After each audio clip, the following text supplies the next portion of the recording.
Hi everyone, my name is Andrew. I've got a new series here on biblical contradictions. Each episode we're going to go through one contradiction.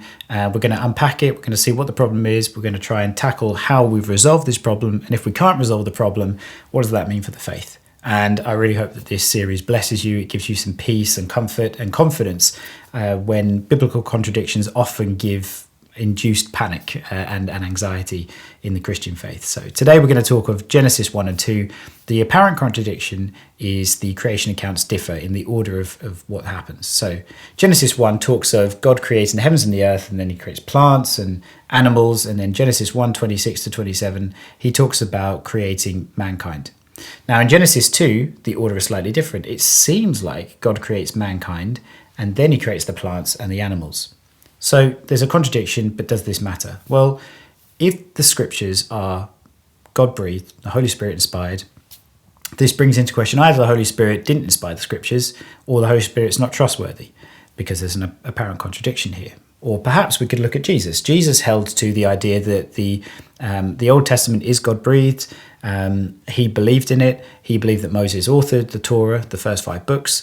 And so if there's a contradiction, then Jesus held a contradictory view. And if Moses didn't author Genesis, then again, Jesus holds a view that's a falsehood. So sort of loses the integrity for Jesus there. So there is a real weight behind these claims that I think we want to take seriously here. So how do we solve this? Well, theologians look at the hypothesis that there are 4 independent authors of the creation account of Genesis 1 to 11. And these were written at different times, different people, and they were put together then by a later redactor or a later editor in the post-exilic world. And this is called the JEDP Hypothesis. And great, okay, if then Genesis is written by multiple authors, maybe this gives us an indication as to why there's a contradiction, because they're different accounts.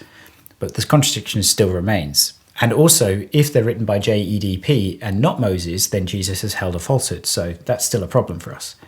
If we look to William Lane Craig and Michael Heiser, they speak to this issue here really, and they argue against this JEDP hypothesis, and they actually say that scholars are starting to lose faith in this idea. Cracks are starting to show in the armour, and some still hold to it very closely, but it's losing a lot of ground. It doesn't have as much weight as it used to. Craig and Heiser do say that there do seem to be 2 sources in Genesis. There's a J source and a P source.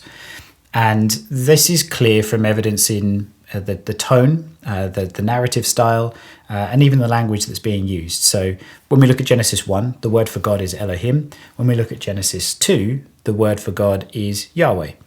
So, and there are other differences as well, but those are the 2 main ones. Now, Heiser goes a step further, and he speaks of, in the ancient Near East, there was this idea of a Toledot. Toledot is a generation of the generation of the generation. And we see this in Genesis, of the lineage, the genealogy of people. And that is what it is. It's a genealogy, a lineage. But it goes one step further. Heiser says that these are actually histories that are being brought orally or transmitted on some sort of a tablet to the people to transmit the oral history, oral culture of an event that happened. And so when we see these Toledots, they're not just lineages, but they are distinct passages written or transmitted from individuals about a story and an event that happened in the past. So this is stuff that Moses would have access to. And so Moses is taking these Toledots and he's as well writing himself, and he brings everything together to create what we have as now would be Genesis. And yes, perhaps there is a post-exilic Jewish scribe who is editing and bringing together and to make the narrative cohesive and flow well, but they're not adding anything. And so Moses is still the author then of Genesis. Great, so that solves that problem. But we still hold the issue here of the contradiction. Well, not so fast. So if we look at the idea of the Toledots as being different authors, then they are going to have different perspectives. In Genesis 1, we can see this sort of top-down perspective, that it's God's perspective of creation. God is in heaven and earth. God is in heaven. He's creating the heavens and the earth, and it's his top-down flow. Whereas Genesis 2 is more of this anthropomorphic view, the human-centric view of creation.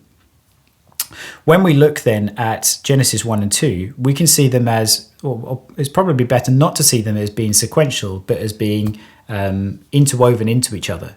And so in Genesis 1, 26 to 27, where God creates man, Genesis 2 is the sort of the deep view of what's actually going on there. We still have this contradiction though, until we start to analyze the Hebrew words here. So it says that no plant was of the field or shrub was of the field. And the word for field there is sadeh in Hebrew. And that is different to the word earth, which is eretz. So it's plausible then to think, well, there are plants and shrubbery and everything all around. There's greenery all around the world, but there are not in the field.